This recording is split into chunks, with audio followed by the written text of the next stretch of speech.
Mais regardez là, ce raisin il est magnifique, il a atteint de botrytis et c'est justement ces grains qui ont desséché et où il y a juste la majorité du sucre qui est resté concentré. Des parcelles qu'on prépare déjà pratiquement à la taille, donc au mois de janvier, février, au moment où on va décider quelle parcelle va faire de la vendange tardive.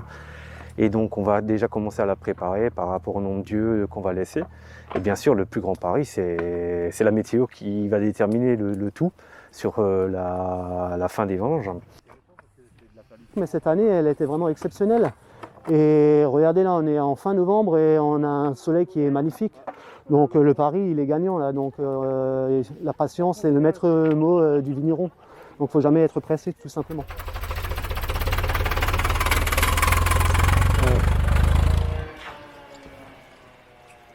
La première étape, c'est le jour de la vendange, comme aujourd'hui, où on vient contrôler que le taux de sucre des raisins est supérieur ou égal au minimum indiqué dans le cahier des charges et que la vendange a bien été faite manuellement.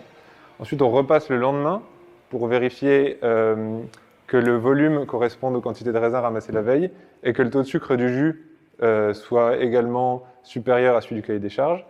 Et enfin, entre 1 an et 2 ans après la récolte, il y a tous les lots de vendange tardive qui sont dégustés pour vérifier que la qualité de la vendange tardive, donc du produit fini, corresponde à ce qu'on attend d'une vendange tardive alsacienne.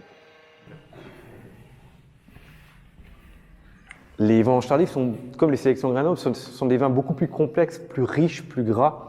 Ce sont des vins un peu plus privilégiés par la clientèle en fin d'année parce qu'il fait un peu plus froid. C'est aussi des vins qui sont sucrés, qui sont des vins moelleux liquoreux.